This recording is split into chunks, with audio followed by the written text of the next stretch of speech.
ano ba? Kasi nag-usap ko kasi kami ni Carla. Regarding sa mga bashing, kanya niya naman lang i-handle kahit paano. Pero may mga times na kung mga bagong ano, may mga bagong say fake news or bashing na nangyayari na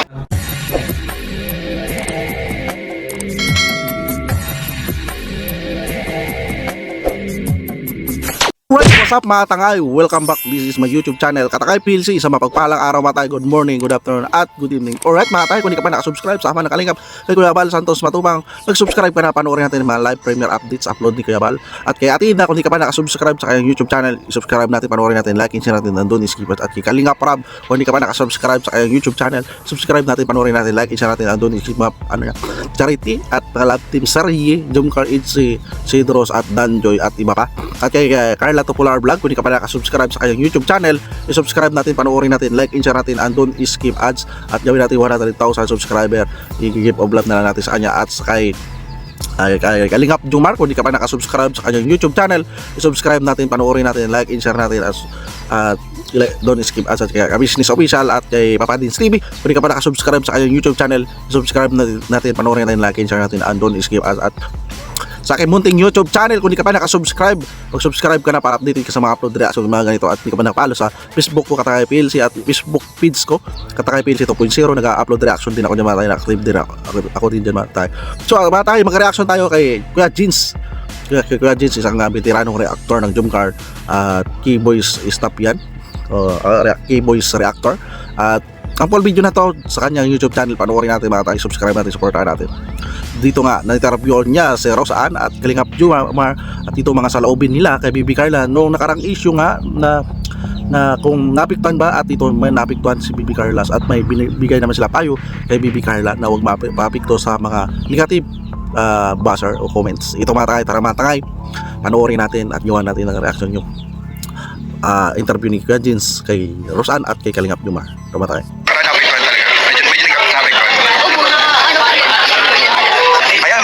Tanong lang kita, di ba, itong mga nakaraan pinagdaanan si Carla ng mga subok sa social media, yung mga kumakalat na mga issues, ganyan, bashing. Ano yung pwede mong i-advise kay Carla bilang ikaw pinsan at best friend ni Carla? Ano yung sige. sorry. So ito nga tayo, mga Kalingap, tumingi o interview ni Kuya Jeans si Rosaan kung ano niya advice kay Bibi Carla sa nakarang issue nga dito. At dito, best friend niya ito mga tayo, diba? Mag-live si Bibi Carla, kasama niya si Rose. Mas maganda naman, may mag-advise din malaki sa best friend niya. Tara, tuloy natin. Sorry. Para sa akin po, ako po kasi hindi ko na ako masyadong emotional. Kumbaga po sa akin, happy-happy. Ano lang, dead man lang sa basher. Kasi hindi naman nila alam kung yung tunay na kwento ng buhay ni Carla. Para sa akin, dead man lang kasi wala naman ang pag yung mga paninira ng ibang tao sa kanya. Kasi ano, Hindi mo alam yung totoo, no? Oo, tama yun, tama yun, i-advise ni Rosaan na ididman niya na lang, tsaka wala naman ambag yung mga basher, at hindi naman alam ng mga basher ang tunay na buhay ni Bibi Carla, di ba mga tayo? So ang ganda matured ni Rosaan mag-advise, hindi niya pansinin, didman niya lang, wala namang ambag, tsaka si Bibi Carla nakakalam sa sarili niya, di ba mga tayo, mga Kalingap? alam niya sa sarili niya kung ano yung tunay. Yung ginagawa niya. Kasi kung lagi niyang iisipin na ginagawa siya ng ibang tao, mahina talaga siya. Kaya para sa akin po, mas iniisip ko yung mga nagmamahal sa akin kaysa yung mga naninira. Oo, tama, huwag niya isipin na yun naninira, yan isa talaga mag-down. Dapat isipin ni Bibi Carla yung sumusuporta sa kanya, sumusuporta at nandyan pa rin sa kanya, sa tabi niya. Dapat yun ang pag-utuutunan niya ng pasin, wag yung negatibo o mga basher, dahil isa yan sa nagpahila pababa para ikakabagsak ni Bibi Carla, di ba mga Kalingap? Tuloy natin. Pero Ano yung good side na tinitin mo? pwede mo naman din pong gawin inspiration yung mga nagdadaw sa'yo para Kasi yung sinabi ni Kuya Rob mo, yes. parang i-take mo siya as constructive criticism, no? Maging inspirasyon na sila yung maging matatag ka, di ba? So parehas na advice sila ni Rose ni Kalingap Rab, gawing motivation, maging lakas, maging aral. So maganda yon na yung mga basher gawing motivation, di ba? Para maging strong ka. Para maging strong ka. Galing mo yan. Thank you, Roseanne. Salamat. Pero kumusta si Carla ngayon? Okay naman siya ngayon. Okay na, nakakala na. Nakasurvive. Survive na. Nakakaraos. So ang ganda ng advice ni Rose kay Bibi Carla, sana sumunod si Bibi Carla sa advice rin ni Roseanne at ni Kalinga Prab, di ba? At nandyan yung mga pamilya niya, yung baser ay isa yan sa para maging strong, maging matatag si Bibi Carla dito sa kanyang tayuan na kasikatan, di ba? Lang siya, respect, humble, di ba? Maging ganun pa rin siya kung anong sitwasyon niya ngayon, di ba? So ang ganda ng mensahe ni Roseanne sa kanyang best friend kay Bibi Carla sa pag-interview niya ni Kuya Jens, di ba, mga kalingap? Sinasabihan po namin na pagyan na sa basher, natural na po kasi yan sa social media. Kaya lagi ka dapat Pero nung nakaraan, naapektuhan talaga. Medyo naapektuhan. Opo, ano po yan.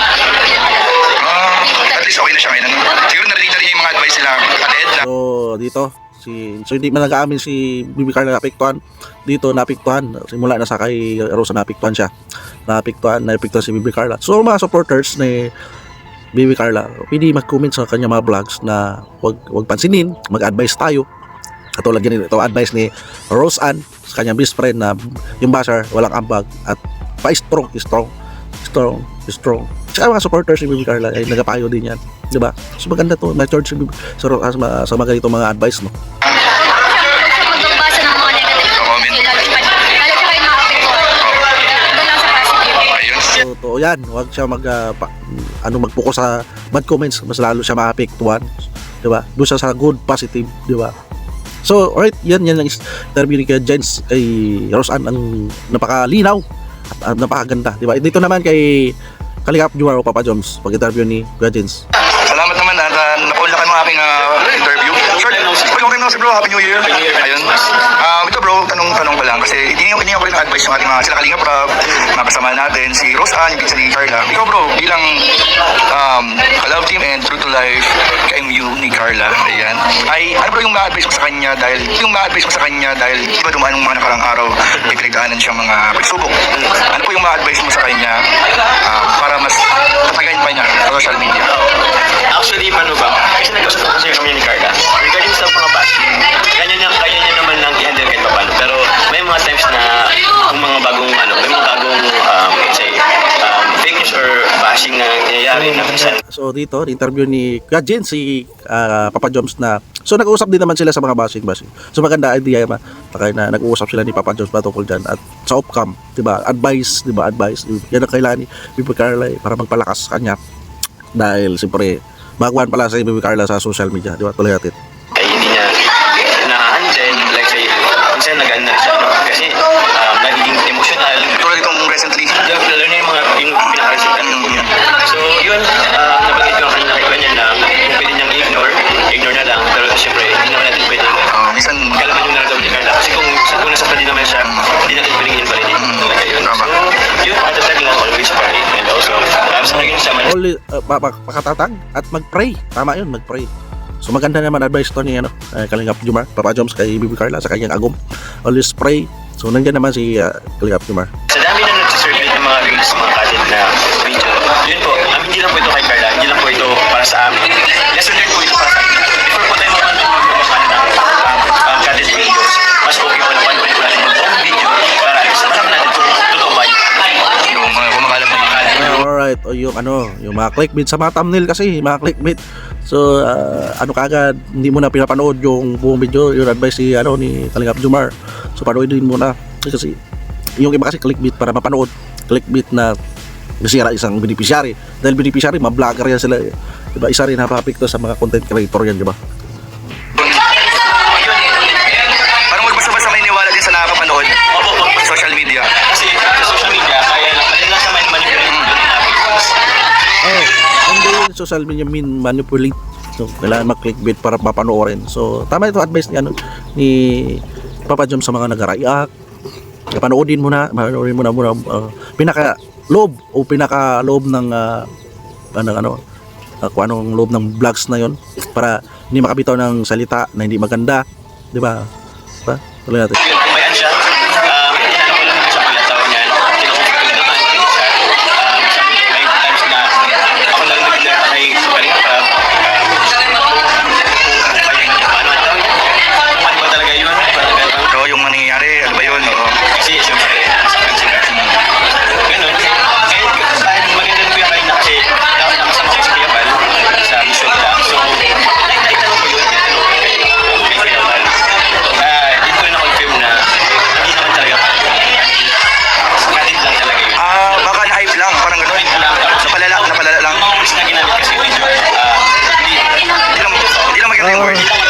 yun, meron. Tama yan. So nagtanong rin pala si Papa Jones kay Kuya Bal. So na imbis mahilaw lang na isyo, siyempre marami nagre-react, mga viewers, sumbong na dagdag bawas, na hype, nag-trending doon nga yung sa tungkol sa isyo nga sa palipad na walang charity si Bibi Carla. So nag-trend, mga ganito kasi mga maraming magkwento-kwentuhan, chismis, madagdag bawas, mabilis yan mag-trend Kalingap. Oo. Kasi nagkatuloy ko dyan. Uy, ginawa mo na ng reaction yun. Reaction na yun. Nagdepend doon si Kuya Jins sa live nila ni Bibi Carla, nagsabay sila. So, nandoon din ako sa live ni Kalingap Joanna Papa Jones na nauna talaga siya mga 30 minutes. So, nag-update din si Bibi Carla dahil magka-birthday yun si Bibi Amber. Ayun, nagsabay siya. First time yun nangyari. So, sabi niya, okay lang magsabay sila, wag lang sila Kuya Bal, Kalingap Rob at Ate na. Sila ay naman yun, beneficiary si Bibi Carla at si Papa Jones ay stop, di ba? Tara natin. Reaction na yun. Pero okay, kumusta na siya ngayon bro? Kumusta? Okay na. Ayun. Basta-basta kahit even yung supporters, basta-basta maniwala sa mga videos na kumakalat, sa mga reels. May mga reels kasi maiksi lang, segundo lang. Hindi nakaano sa pinaka mabang video o vlogs, di ba? Kaya na-interpret, na-hype lang. Nasusundutan, may dagdag bawas nga. Please lang po yung mga tower passion na nagpapalat ng videos, gumagawa ng mga videos na nagtitigil pa. So, please lang sa namin po kasi Tigil na rin. tigil na rin po kasi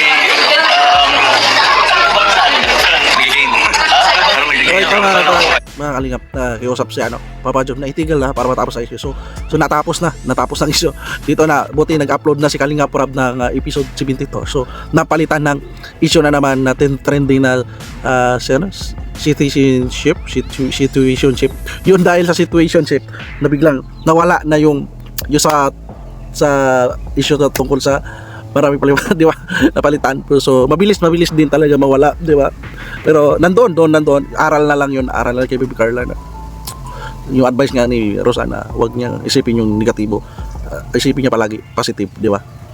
Masaya po ba sa ginagawa niyo? Para palang nag-start lang bro ng fire. Nag-trigger ng hindi pa kakaunawan. So start na hindi pa kaunawan. So, ewan ko kung baka ganun talaga yung nyo, kasi talagang mga tawag So ayos mga mga interview ni Kuya Jens. Ang galing Kuya Jens mag-interview. Tapos yung si Rose ay napaka-professional din mag-advise, kayang bis pa rin. Tapos napaka rin, may laman. Talagang may talaga makakuha ni magandang advice si Rose Ann kay kanyang best friend. At maganda rin ang interview ni Kuya Jens kay Papa Jones, kanyang agom ni So magandang advice at lahat awareness na rin ganito. Mga bagwan mga Kalingap Angels na matutunan tayo sa mga advice nito. So ang ganda rin na yung advice ni Papa Jones sa kanya agom kay Bibi Carla. So apektuhan si Bibi Carla. Pero at least napalitan na, di ba? So maging strong aral kay Bibi Carla, di ba? So alright mga tayo, lang reaction couple video na yan. Short lang yan. Couple video na yan sa YouTube channel ni Kuya Jens. I-subscribe natin. Panoorin natin Pioneer na reactor at stop keyboys o reactor ng keyboys si Kuya Jens. Supportan natin kanyang YouTube channel. Kung hindi ka pa nakasubscribe sa ama ng Kalingap kay Kuya Bal Santos Matubang, mag-subscribe ka na, panoorin natin mga vlog, like, i-share natin, andun iskipas at kay Atin na kung hindi ka pa nakasubscribe, subscribe natin, panoorin natin, like, i-share natin, andun iskipas at kay Kalingap Rob, kung hindi ka pa nakasubscribe, subscribe natin, panoorin natin, like, i-share natin, andun iskipas sa mga vlog ni Kalingap Rob, i-marathon natin. At kay Carla Popular Vlog, kung hindi ka pa nakasubscribe, i-subscribe natin, panoorin natin, like, i-share natin, andun iskipas. Gawin natin 100,000 subscriber at i-give na lang natin. At kay Kalingap Jumar, hindi ka pa nakasubscribe, i-subscribe natin, panoorin natin, like, i-share natin, doon i-skip at ka-business official, Papa Dins TV, kung hindi ka pa nakasubscribe, i-subscribe natin, isa rin na pasipag na charity vlogger.